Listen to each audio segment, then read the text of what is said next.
பாழாய்ப்போன மதுவில் எத்தனை குடும்பம் அழிந்தது, பாழாய்ப்போன மதுவில் எத்தனை குடும்பம் அழிந்தது.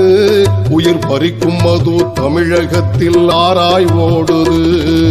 பூரண மது விலக்கு கோரி வலியுறுத்துது, பூரண மது விலக்கு கோரி வலியுறுத்துது.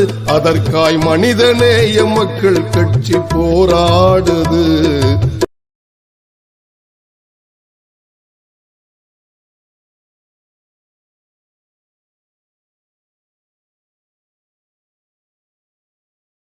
தமிழ்நாட்டில் 38% விதவை பெண்கள் தனது கணவனை மது பழக்கத்தால் மட்டுமே இழந்துள்ளார்கள். தமிழ்நாட்டில் மது வியாபாரம் பெருக பெருக மாதர்தம் வாழ்வு கருகுவது அதிகமாகிறது. வறுமையை போக்குமோ இல்லையோ, வறுமையின் மீதும் மது வியாபாரத்தை பெருக்குமா அது தொல்லையே. மது அருந்தி மாண்டார் இம்மண்ணில் அதிகம் என்ற கரை போகுமா? மது விற்பனைக்கு பூஜ்ஜியம் வைத்து பூரண மது விலக்கு ராஜ்யமாகுமா நம் தமிழ் தேசம்? மனிதநேய மக்கள் கட்சி நடத்தும் மது வணிகம் எனும் மரண வியாபாரத்தை நிறுத்த கோரி மாபெரும் மக்கள் திரள் ஆர்ப்பாட்டம் வரும் 2/7/2024 செவ்வாய்க்கிழமை மாலை 4 மணி அளவில் கும்பகோணம் பழைய மீன் மார்க்கெட் அருகில் புறப்பட்டு வா என் இனமே, போதை பாதைக்கு முற்றுப்புள்ளி வைப்போம். அன்புடன் அழைக்கிறது மனிதநேய மக்கள் கட்சி, தஞ்சை வடக்கு மாவட்டம்.